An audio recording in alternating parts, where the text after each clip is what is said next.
সবাইকে আমন্ত্রণ কুল স্পোর্টস 24-এ। শিরোনাম শুনছিলেন, আপনাদের সাথে আছি রেদওয়ান শেব। প্রধান উপদেষ্টা ডক্টর মোহাম্মদ ইউনূসের সাথে দেখা করে আপ্লুত ক্রিকেটাররা পাকিস্তানকে হোয়াইট ওয়াশ করার আনন্দকে শক্তিতে রূপ দেওয়ার জন্য দেশবাসীকে আহ্বান জানিয়েছেন প্রধান উপদেষ্টা। আর অধিনায়ক নাজমুল হোসেন শান্ত জানিয়েছেন, গণঅভ্যুত্থান এবং বন্যা পরিস্থিতি জয়ের জন্য অনুপ্রেরণা হিসেবে কাজ করেছে। কথা রাখলেন ডক্টর মোহাম্মদ ইউনূস ও তার উপদেষ্টা পরিষদ। পাকিস্তানকে হোয়াইট ওয়াশের 9 দিনের মধ্যে টাইগারদের আমন্ত্রণ জানিয়েছিলেন নিজ কার্যালয়ে। নিজে গিয়ে হাত মেলালেন নাজমুল শান্ত, মুশফিকুর রহিমদের সাথে। ছিলেন দুই তরুণ উপদেষ্টা আসিফ মাহমুদ, নাহিদ ইসলাম ও স্বাস্থ্য উপদেষ্টা নূরজাহান চৌধুরীও। একসাথে সেরেছেন মধ্যাহ্নভোজন। বিপর্যস্ত বাংলাদেশিদের মুখে হাসি ফোটানোয় অভিনন্দন গর্বিত ইউনূসের। তোমরা যে শক্তিতে সে আহরণ করার পদ্ধতিটাকে বার করতে পারে, সেই জিনিসটার দিকে দৃষ্টি আকর্ষণ করছে। এই শক্তিটাকে কিভাবে আহরণ করা যায়।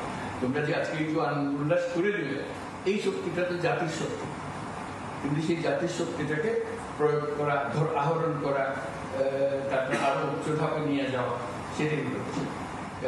নোবেলজয়ী প্রধান উপদেষ্টার আন্তরিকতায় মুগ্ধ অধিনায়ক। খারাপ পরিস্থিতির মধ্যে দিয়ে আমরা গিয়েছি, মাঝখানে বন্যা হলো, তো প্রত্যেকটা প্লেয়ারের মধ্যে একটা বাড়তি একটা চেষ্টা ছিল যে এই সময় আমরা দেশে কিছু দিতে পারি কিনা। সো ওভারঅল খুব ভালো একটা এক্সপেরিয়েন্স। এবং স্যার, আপনাকে অনেক ধন্যবাদ আবারও আমাদেরকে এভাবে ইনভাইট করার জন্য, এবং আশা করবো যে এভাবে স্যার আপনি আমাদের ক্রিকেটারদের পাশে থাকবেন। বোর্ড সভাপতি ফারুক আহমেদ ও পরিচালক নাজমুল আবেদিন ফাহিমও উপস্থিত ছিলেন এই আয়োজনে। প্রতিশ্রুতি দিয়েছেন জনপ্রিয়তম খেলাটিকে সঠিক পথে রাখার।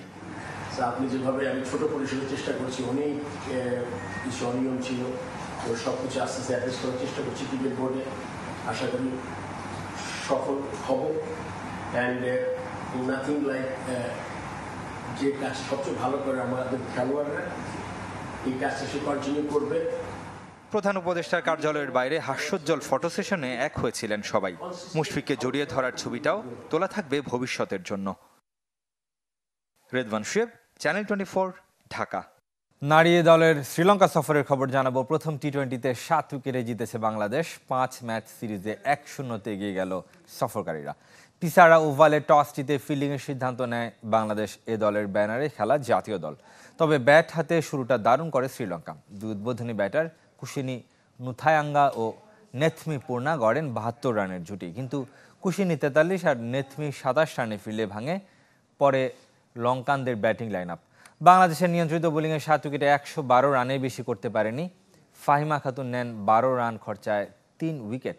জবাবে মাত্র 7 উইকেট হাতে রেখে 9 বল আগে ম্যাচ জিতে নেয় বাংলাদেশে। শামিমা সুলতানা 48, সুবহানা মুস্তারি 28 এবং সাথী রানী করেন 20 run.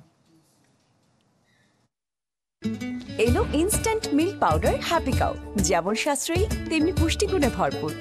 Happy cow instant milk পাউডারের সাথে ফার্মল্যান্ডের চিনি গুঁড়া চাল একদম ফ্রি। পাকিস্তানের মাটিতেই হবে চ্যাম্পিয়ন্স ট্রফি, আবারও নিশ্চিত করেছেন আইসিসি প্রধান নির্বাহী জিওফ অ্যালারডাইস। ভারতের আপত্তি বা হাইব্রিড মডেলের প্রস্তাব নিয়ে চিন্তিত নয় সংস্থাটি, বরং পাকিস্তানের প্রস্তুতি নজরে রেখেছে। 1996 সালে শেষবার বিশ্বকাপ স্বাগতিক হয়েছিল পাকিস্তান। এরপর দীর্ঘ 28 বছর আইসিসির কোনো টুর্নামেন্ট হয় না দেশটিতে। চ্যাম্পিয়ন্স ট্রফি দিয়ে সে খরা কাটানোর স্বপ্ন বাধাগ্রস্ত ভারতের বিরোধিতায়। সরকারের অনুমোদনের উপর নির্ভর করবে ভারতের অংশগ্রহণ। হাইব্রিড মডেলের অনানুষ্ঠানিক প্রস্তাবও এসেছে দেশটির পক্ষ থেকে। তবে আইসিসি প্রধান নির্বাহী জিওফ অ্যালারডাইস জানিয়ে দিয়েছেন, পাকিস্তান স্বাগতিক, পাকিস্তানই হবে এই টুর্নামেন্ট। আমার মনে হয় আমি আগেই বিষয়টি পরিষ্কার করেছি। এই টুর্নামেন্ট পাকিস্তানকে দেওয়া হয়েছে। আমরা তাদের এমন কোনো তথ্য দেইনি যে সেখানে চ্যাম্পিয়ন্স ট্রফি হবে না। 8 বছর পর ফিরছে চ্যাম্পিয়ন্স ট্রফির নবম আসর। পাকিস্তানও প্রস্তুতি শুরু করে দিয়েছে। চ্যাম্পিয়ন্স ট্রফিকে ঘিরে লাহোর ও করাচি স্টেডিয়ামের সংস্কার কাজ চলমান। টুর্নামেন্টের আগে সবসময় আইসিসির পরিদর্শক দল ভেন্যুর নিরাপত্তা ও সুযোগ সুবিধা নিশ্চিত করে, যার জেরে গেল মাসে আমরা পাকিস্তান গিয়েছিলাম। টুর্নামেন্টের আগে আবার যাব। গেল বছর এশিয়া কাপ আয়োজনের সত্য পেয়েও এককভাবে আয়োজন করতে পারেনি পাকিস্তান। ভারতের গ্রুপের খেলা হয়েছিল শ্রীলঙ্কায়। শাফাত মিদুল, চ্যানেল 24। এদিকে বঙ্গবন্ধু স্টেডিয়ামে দোকান পরিদর্শন করেছেন ক্রীড়া উপদেষ্টা আসিফ মাহমুদ সজীব ভুইয়া। বৃহস্পতিবার বিকালে হঠাৎ করেই স্টেডিয়াম এলাকায় যান তিনি। ঘণ্টাখানেক দোকানগুলো পরিদর্শন করেন। দোকান মালিক সমিতি এবং এনএসসিকে আগে ভাগে না জানিয়ে সরেজমিনে ঘুরে দেখেন আসিফ মাহমুদ। স্টেডিয়ামে দোকানগুলো ভাড়া দেয়া সহ আর্থিক দুর্নীতি খতিয়ে দেখছে ক্রীড়া মন্ত্রণালয়।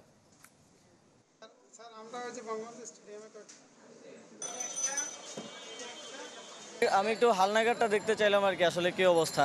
মানে বাস্তবে না আসলে তো অনেক ইনফরমেশন গ্যাপ হয় এবং আপনারা তো জানেনই। তো দেখার চেষ্টা করলাম যে আমাদের তো সরকারি খাতায় আসলে এই দোকানগুলোর ভাড়া 26 টাকা পার স্কোয়ার ফিট। তো প্রাইমারিলি আমি যতটুকু ইনফরমেশন পেলাম, আমি আরও এগ্রিমেন্টগুলো দিতে বলছি ওনাদেরকে। সে অনুযায়ী প্রায় 217 টাকা 220 টাকার মতো স্কোয়ার ফিটে ওনারা ভাড়া দেন। তো এক্সট্রা ভাড়াটা কোথায় যায়, কাকে দিচ্ছে, এটা আমাদেরকে বের করতে হবে। জুলাই বিপ্লবে নিহত রিকশা চালকের পরিবারের হাতে সিরিজ সেরার অর্থ তুলে দিলেন মেহেদী হাসান মিরাজ। পাকিস্তানের বিপক্ষে ব্যাটে বলে দারুণ পারফর্ম করলে 5 লাখ রুপির সিরিজ সেরার পুরস্কার ওঠে মিরাজের হাতে। সেদিনই সেই অর্থ বৈষম্য বিরোধী ছাত্র আন্দোলনে প্রাণ হারানো এক রিকশা চালকের পরিবারকে দেওয়ার প্রতিশ্রুতি দেন। দেশে ফিরে বুধবার সন্ধ্যায় পরিবারটির সঙ্গে দেখা করেন তিনি, তুলে দেন সেই অর্থ। এরপর রিকশা চালকের সঙ্গে ও 3 সন্তানের সঙ্গে সময় কাটান। বন্দী হন ক্যামেরার ফ্রেমে।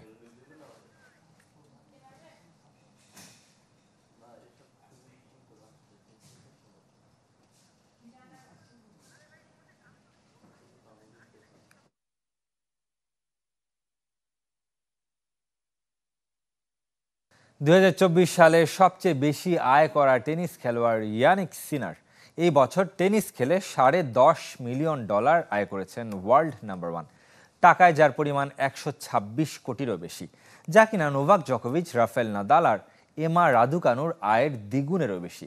এবছর জিতেছেন অস্ট্রেলিয়ান ওপেন এবং ইউএস ওপেন। এবছরই ডোপ টেস্টে পজিটিভ হয়েছিলেন সিনার, তবে শেষ পর্যন্ত ডাক্তারি প্রমাণপত্র থাকায় নির্দোষ প্রমাণিত হন।